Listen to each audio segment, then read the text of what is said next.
갈라디아서 강의 그 20번째 시간을 함께 하도록 하겠습니다. 갈라디아서에서 바울은 성령 안에서 우리가 자유함을 얻어서 우리가 자유인이 되었으니 더 이상 종의 멍에를 지지 말자라고 그렇게 말했습니다. 그런데 바울은 우리가 자유인이 되었으니 더 이상 종의 멍에를 매지 말자라고 말했지만 다시 우리에게 노예가 되어서 서로에게 수발을 들어주라라고 그렇게 말하고 있습니다. 1절에 말씀을 드렸듯이 이것은 여러 명의 노예를 거느리는 한 명의 주인이 되지 말고 여러 명의 주인을 섬기는 한 명의 노예가 되라는 말씀인 것입니다. 5장 13절 말씀이죠. 형제들아 너희가 자유를 위하여 부르심을 입었으나 그러나 그 자유로 육체의 기회를 삼지 말고 오직 사랑으로 서로 종노릇하라. 이것은 노예가 얼마나 비참한 삶을 사는지 잘 아는 고대인들에게는 다소 충격적이고 매우 급진적인 이야기가 될 수 있습니다. 그리스도인들은 적극적으로 노예가 되어 주어서 서로의 수발을 들어주는 삶을 살아야 한다라고 바울은 말하고 있는 것입니다. 그리스도인의 모든 삶은 그래서 하나님 사랑 그리고 이웃 사랑으로 수렴합니다. 사실 이것만 온전하다면, 이러한 삶을 여러분들이 충분히 살아낼 수 있다면 여러분은 성경을 읽을 필요도 없고 설교를 들을 필요도 없습니다. 그러나 목사라는 사람들이 아직도 줄어들지 않고 있는 것을 보면 그런 사람은 존재하지 않는 걸 우리 모두가 알 수 있게 되는 것이죠. 그래서 우리는 끊임없이 말씀을 듣기도 하고 말씀을 읽기도 해야 하는 것입니다. 끊임없이 기도하고 예배와 말씀 속에서 하나님을 만나고 그분을 따라 살려 애쓰고 노력하고 있는 것입니다. 그것이 지난 시간 말씀대로 육체와 성령이 그 내 속에서 전쟁 가운데 있다, 전쟁이 내 속에서 일어나고 있는 그 이유이기도 하다고 지난 시간에 말씀을 드렸습니다. 5장 17절의 말씀이죠. 육체의 욕망은 성령을 거스르고 성령이 바라시는 것은 육체를 거스릅니다. 이 둘이 서로 적대 관계에 있으므로 여러분은 자기가 원하는 일을 할 수 없게 됩니다. 여러분 마음속에서 끝없는 갈등 가운데서 그리고 육신과 성령이 서로 싸우고 있다면 이것은 여러분들이 잘못된 신앙생활을 하는 것이 아니라 여러분들 마음속에 성령님이 함께 하신다라는 증거라는 사실을 꼭 기억할 수 있게 되기를 바랍니다. 하나님이 태초에 천지를 창조하셨습니다. 그리고 하나님은 매일마다 그분이 만드신 것을 보시기에 좋으셨다라고 그렇게 말씀하셨습니다. 그런데 지난주에 우리가 나눔의 시간 때 함께 나누었던 대로 하나님께서 보시기에 좋지 않으셨던 적이 있었습니다. 그것이 언제였습니까? 그것은 바로 남자가 혼자 있는 것이었습니다. 하나님께서는 사람이 혼자 있는 것이 보시기에 좋지 않으셨습니다. 그리고 하나님은 남자의 갈빗대를 취하셔서 여자를 만드셨습니다. 흙은 뭉쳐서 만드는 것인 반면 뼈는 깎아서 만드는 것이죠. 그런 의미에서 또 남자와 여자의 차이의 그 모습들을 우리가 다시 한번 생각해 볼 수 있는데, 이런 이야기는 다시 한번 다음에 드리겠지만 중요한 것은 서로를 통하여서 존재할 수 있었다라는 것이죠. 그래서 창세기 2장 23절에는 이렇게 말씀합니다. 그때 남자가 말하였다. 이제야 나타났구나 이 사람. 뼈도 나의 뼈, 살도 나의 살. 남자에게서 나왔으니 여자라고 부를 것이다. 이제야 나타났구나 이 사람. 뼈도 나의 뼈, 살도 나의 살. 그렇게 하와를 바라보며 아담은 경탄하고 있었던 것입니다. 사랑이란 상대가 있을 때 가능한 것입니다. 하나님은 사랑이십니다.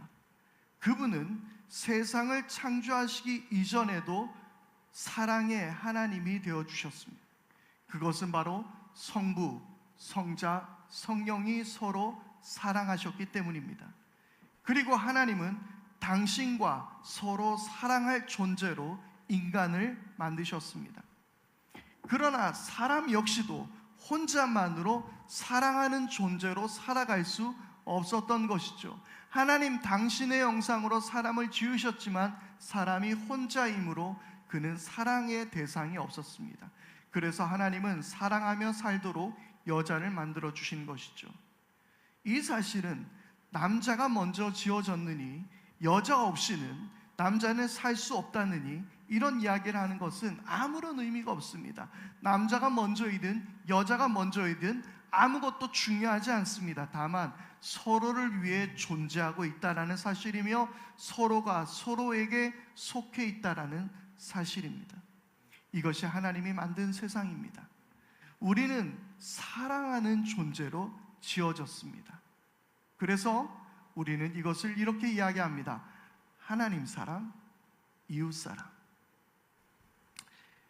그런데 하나님께서 이와 같은 일이 있기 전 중요한 일 한 가지를 하셨습니다. 사람을 흙으로 만드시고 그리고 그 코에 생기를 불어넣으셨습니다. 흙은 히브리어로 아파르라는 단어인데 이것은 흙, 먼지를 뜻하는 단어입니다. 세상에 떠도는 먼지와 같은 인생을, 우주에 떠도는 먼지와 같은 인생을 하나님께서는 사람 되게 하셨다는 것이죠. 그리고 하나님이 불어넣으신 것을 생기라고 하는데요, 이 단어는 창세기 2장 7절에서는 네샤마라는 단어를 쓰고 있는데 이것은 하나님의 영이라고 번역되는 루아흐와 같은 의미로 이해되기도 합니다. 그러니까 히브리어 루아흐, 이것은 하나님의 영이라는 뜻입니다. 그런데 이것은 2장 7절의 네샤마와 비슷한 의미로 쓰이기도 한다라는 말이에요. 그래서 욥기에서는 하나님이 사람을 만드셨다라는 구절이 있는데요, 욥기 33장 4절입니다. 하나님의 영이 나를 만드시고 전능하신 분의 입김이 내게 생명을 주셨습니다. 하나님의 영이, 즉 루아흐가 사람을 만드셨다라고 말합니다. 그리고 시편 33편 6절에 보니까 주님은 말씀으로 하늘을 지으시고 입김으로 모든 별을 만드셨다. 여기에서 입김이 루아흐라는 단어입니다.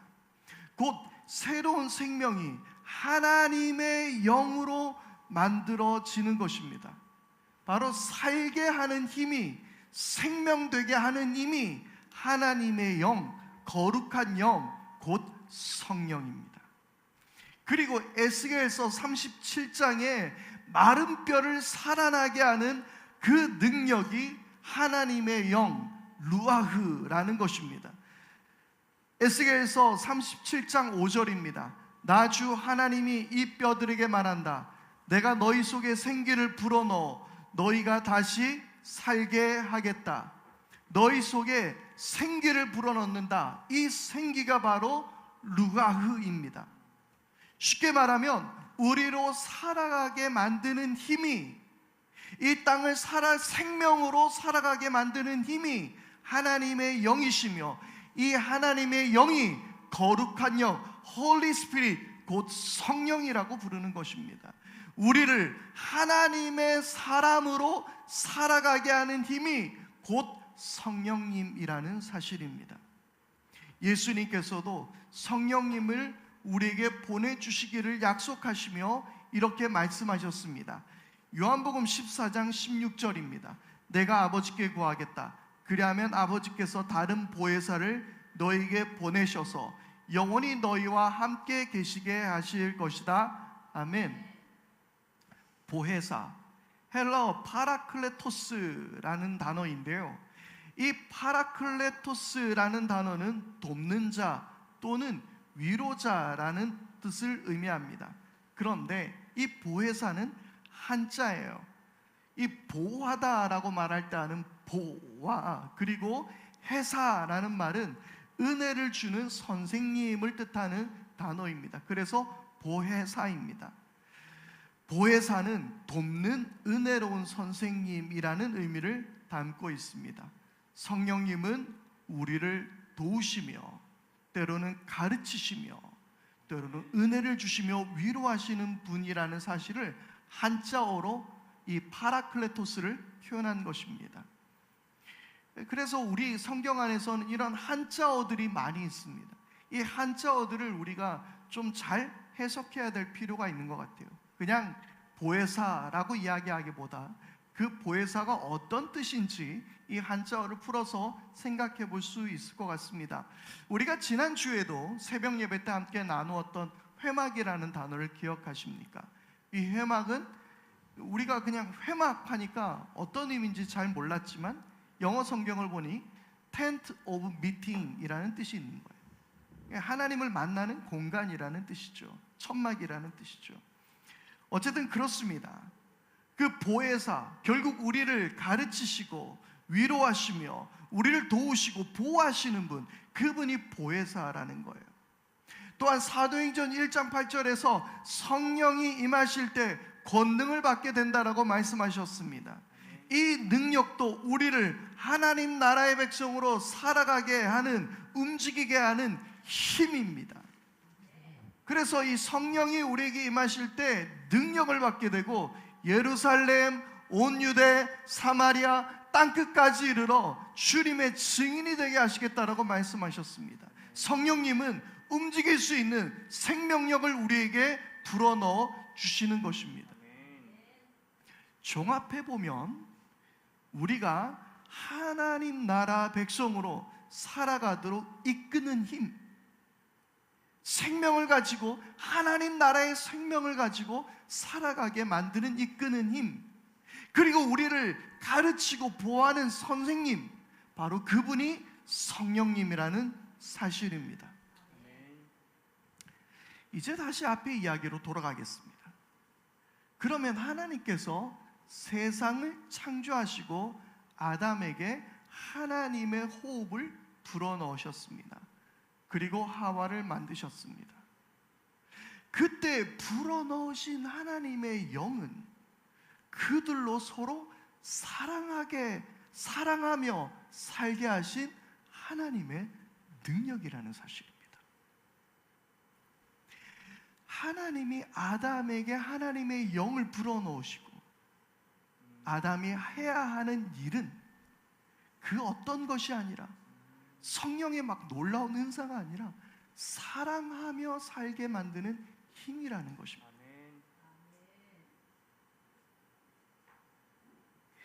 그들에게 생명을 주신 하나님의 영으로 그들은 서로 사랑하며 에덴에서 살아가게 된 것입니다.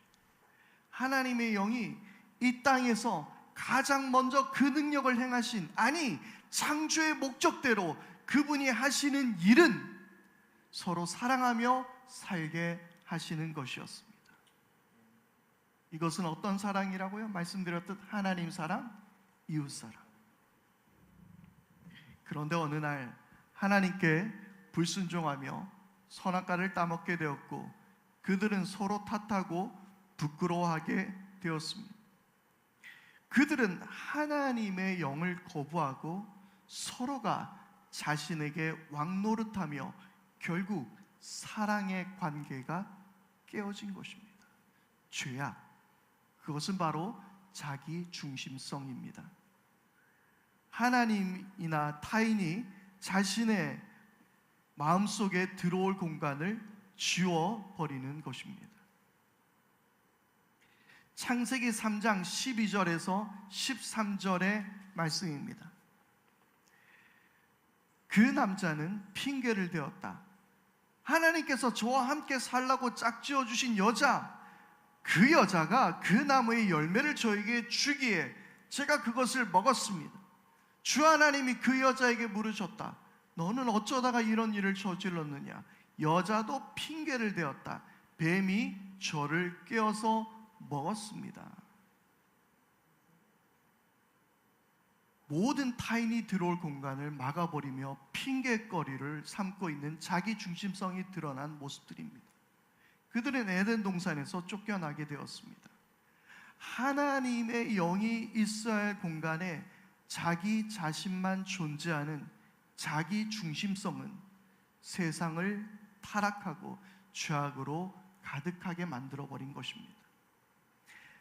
하나님은 그러한 세상 속에서 하나님 나라를 세워가기를 원하셨고, 아브라함을 부르셔서 그로 하여금 한 민족을 이루게 하셨습니다. 그리고 모세를 통하여 그들에게 율법을 주신 것이죠. 하나님의 영을 떠나 자기 중심성으로 육신의 몸으로 살아가는 그들에게 하나님 나라의 백성으로 살아가는 법을 이 율법을 통해서 일러주신 것입니다.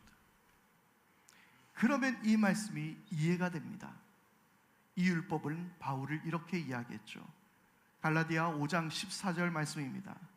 모든 율법은 내 이웃을 내 몸과 같이 사랑하여라 하신 한마디 말씀 속에 다 들어있습니다. 아멘.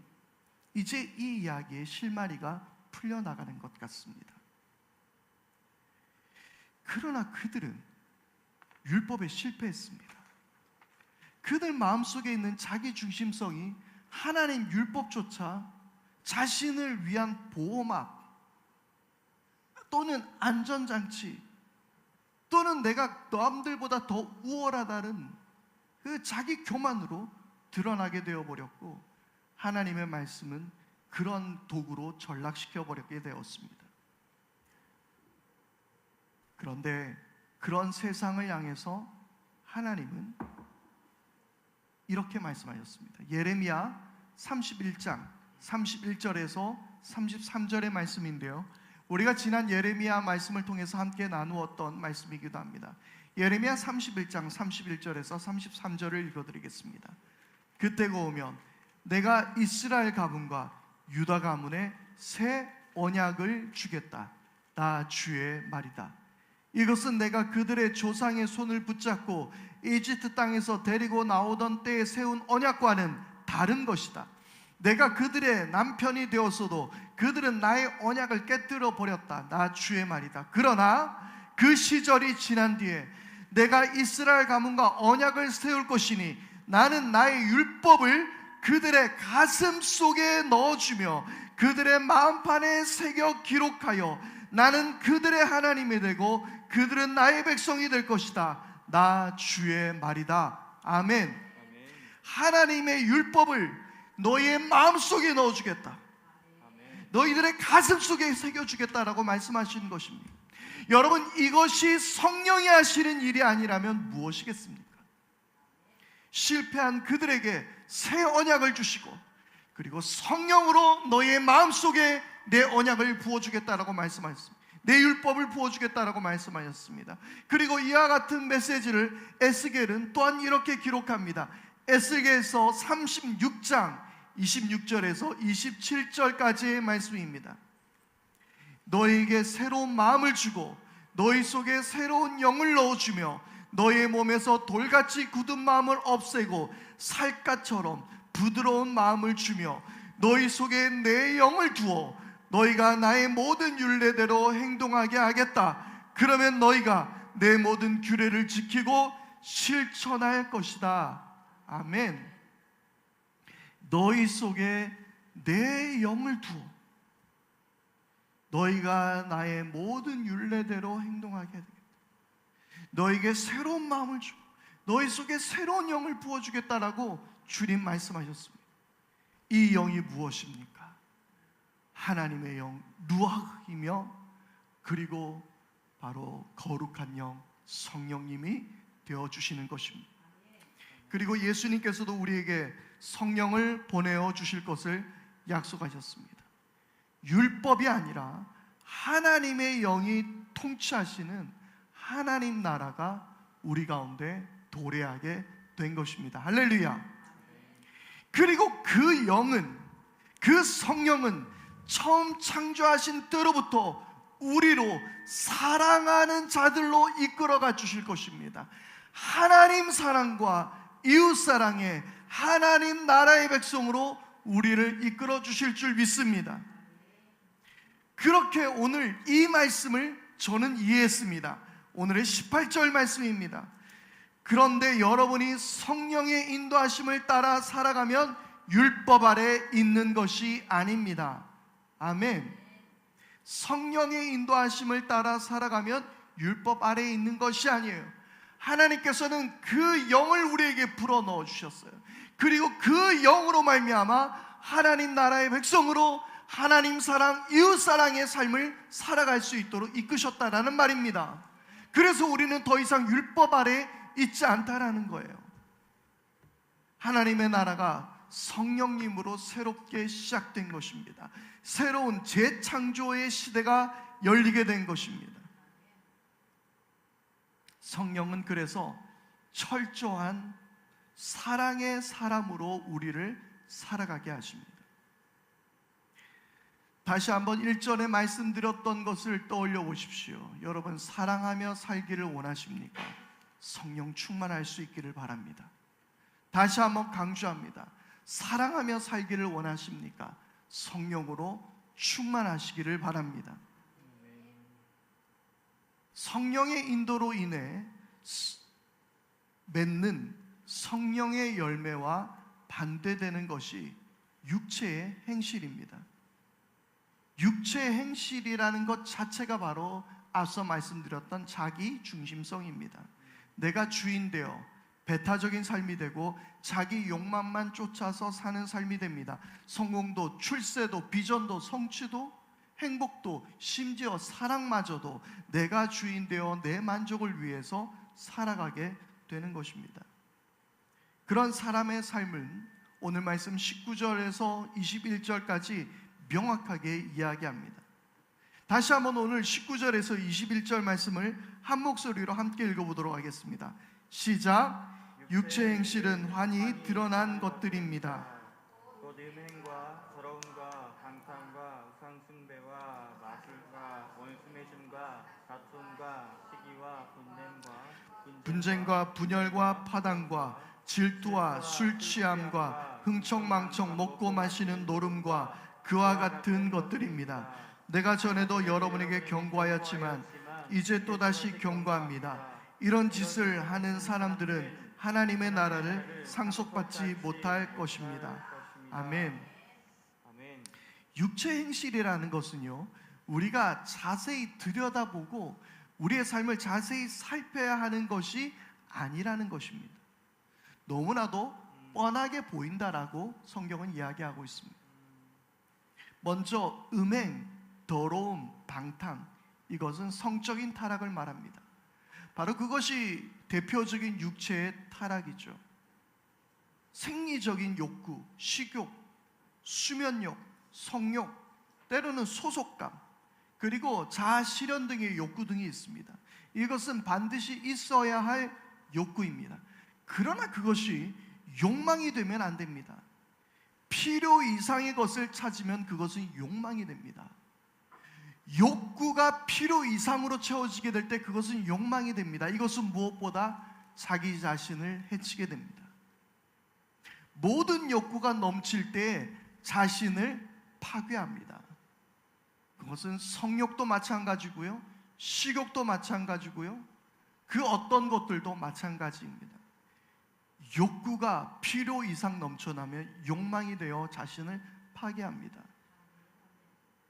자기 자신을 파괴하는 것은 곧 자기 사랑이 파괴되어진다는, 자기 자신을 사랑하지 못하게 됩니다. 내 이웃을 내 몸과 같이 사랑하라 말씀하셨는데 나에 대한 사랑이 이것으로 인해서 파괴됩니다. 그리고 이어지는 우상숭배, 마술, 이런 것들은 하나님에 대한 사랑을 파괴하는 것입니다. 하나님에 대한 사랑을 파괴하고 자기 자신이 자신을 위해 만든 신을 섬기게 되는 것이죠. 하나님에 대한 사랑의 파괴입니다. 하나님을 떠나 외도하는 삶을 살게 되는 것이죠. 그리고 원한, 싸움, 시세움, 분노, 모략, 분열, 편가르기, 질투 등은 공동체를 파괴하는, 공동체를 향한 사랑을 파괴하는 것을 의미합니다. 이 어쩌면 이 모습들은 갈라디아 교회 안에 일어난 문제였을 것 같습니다. 성령으로 행하지 않고 육체 행실을 쫓아 살아가는 삶은 이웃과의 관계를 파괴합니다. 원한을 갖게 만듭니다. 싸우게 합니다. 시기하게 됩니다. 분노하게 됩니다. 모략을 하며 편을 가릅니다. 질투하게 됩니다. 이런 일들이 일어나게 되는 것이죠. 그리고 끝으로 술주정, 폭음, 폭식, 방탕한 삶, 이런 것들은 무엇을 의미합니까? 저는 이런 말씀들을, 이것을 공동체를 파괴하는, 한 나라, 한 민족을 파괴하는, 사회를 파괴하는 일이라고 생각하게 됩니다. 혼자서 술주정하고 폭력을 일삼으며 폭음하고 폭식하고 방탕한 삶을 살아가는 그러한 사회는 타락한 사회이며 그 사회의 공동체는 무너지게 되어 있습니다. 여러분, 결국 이러한 삶이 어떤 삶입니까? 하나님 사랑, 이웃 사랑.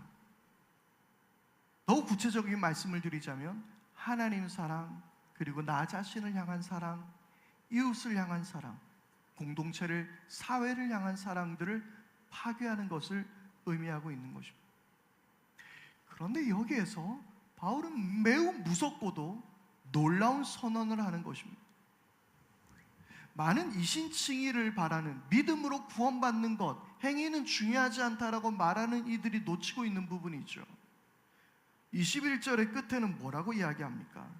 이런 짓을 하는 사람들은 하나님의 나라를 상속받지 못할 것입니다. 아멘이십니까?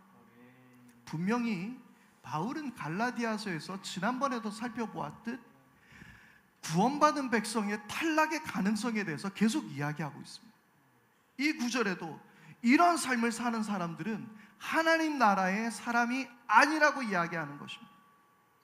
오늘 우리들의 삶은 어떻습니까? 내 욕망을 쫓아 살아가고 있지는 않습니까? 나는 내 이웃, 내 가족, 타인과의 관계를 깨뜨려 버리고 살아가지는 않습니까? 나에게 나오는 단어들은 원수 맺는 단어들이 아닙니까? 상대와 멀어지게 만드는 단어들이 아닙니까? 우리들의 모든 행동들은 그 사회를 풍요롭고 아름답게 만들어가고 있습니까? 아니면 내 중심성으로 나만 생각하며 살아가고 있는 삶을 살고 있습니까? 성령님은 이러한 삶을 거부하고 있는 것입니다. 여러분, 오늘 여러분 모두가 성령님을 따라 살아갈 수 있게 되기를 바랍니다. 성령님을 따라 살아가게 될 때에 우리는 온전한 하나님 나라의 백성이 될 수 있게 되는 줄 믿습니다. 그리고 그것은 하나님 사랑, 그리고 내 자신을 사랑하게 되고 이웃을 사랑하는 사랑으로 이어져 가게 되는 것입니다. 오늘 아침에 제가 잠깐 말씀을 이렇게 하나 듣는 게 있었는데, 김기성 목사님의 설교를 잠깐 들었었는데요, 그 말씀 가운데서 매우 인상적인 이야기를 들었습니다. 성령님은 담을 허무신다라는 거예요. 성령님은 쌓아진 담을, 서로 간에 막힌 것을 허무신다라는 거예요.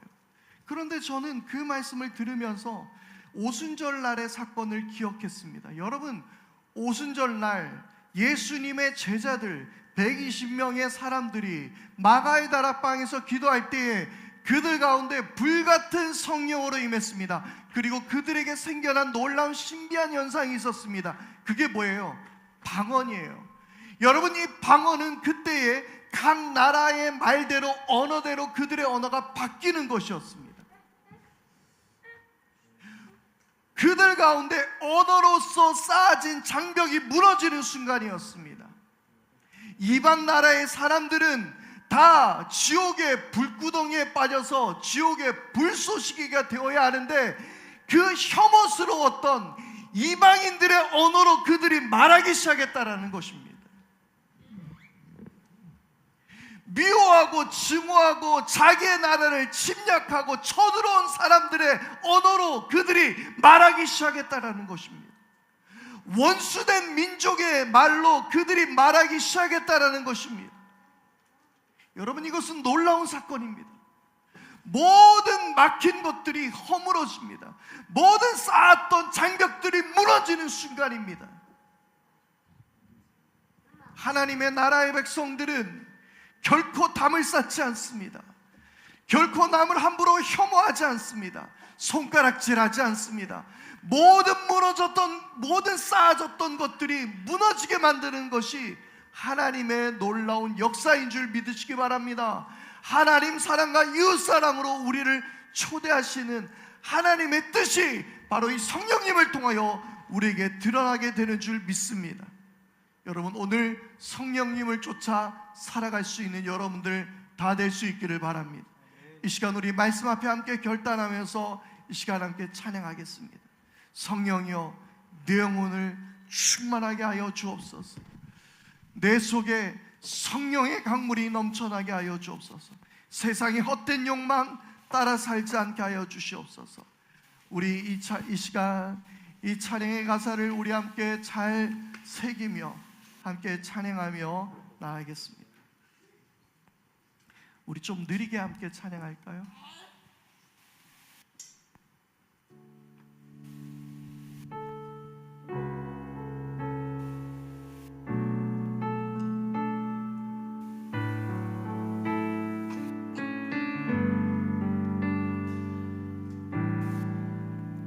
성령이여, 내 영혼을 충만케 하시옵소서.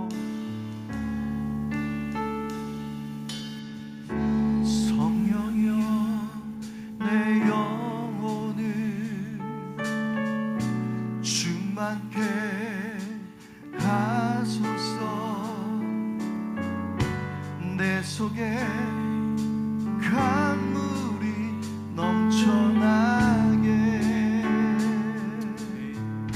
성령이여, 내 영혼을 성령이여, 내 영혼을 충만케 하소서. 내 속에 강물이 넘쳐나게. 오 성령 하나님,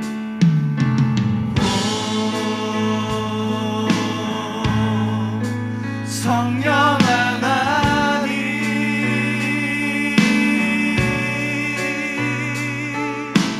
나 다시 새롭게 하소서.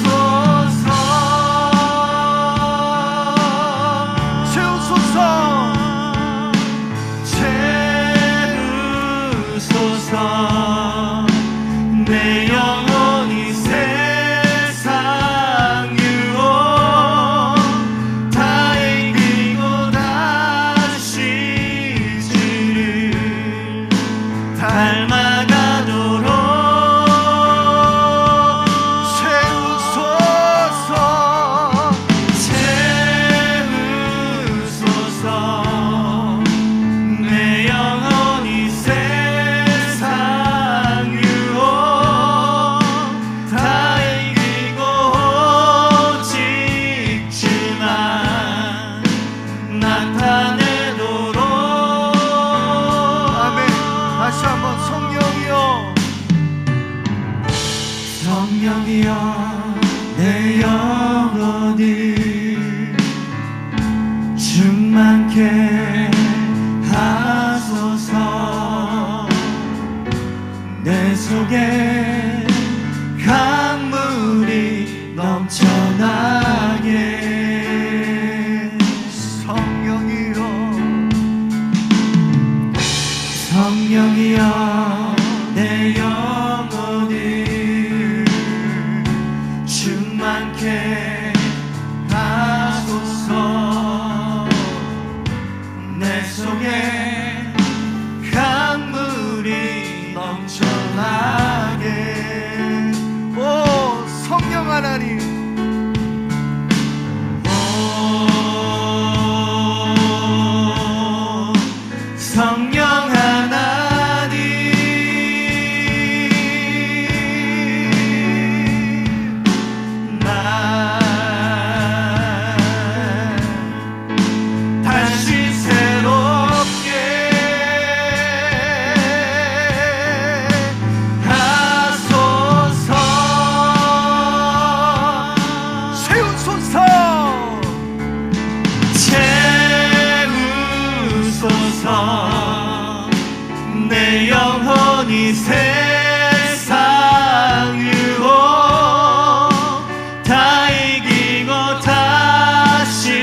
아버지 하나님, 우리가 성령으로 충만하게 하여 주옵소서. 우리가 참으로 하나님을 사랑하지 못하고 참으로 내 가족을, 내 이웃을 온전히 사랑하지 못하였던 것들이 아버지 하나님, 우리가 성령님이 우리 가운데 충만하게 역사하시지 못하였기 때문입니다.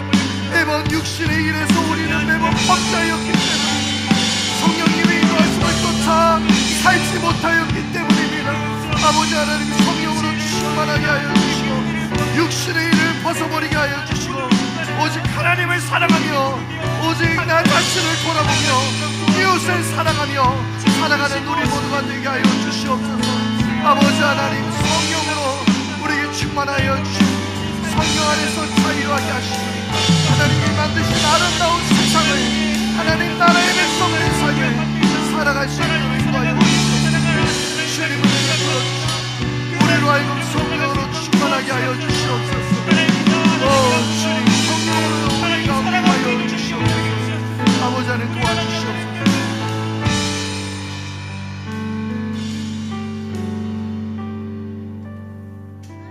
하나님, 우리가 우상을 섬기며 우리가 음행과 더러움과 방탕함에 빠지며 원수 맺고 다툼과 시기와 분냄과 분쟁과 분열과 파당과 질투와 술취함과 흥청망청 맞고 마시는 노름과 그와 같은 삶 가운데 빠져 있었던 것은 우리 속에 성령님이 함께 하시지 않으셨기 때문이었습니다. 어쩌면 우리가 성령님이 계셨지만 여전히 우리가 육체의 일에 매번 패배하였기 때문이었습니다.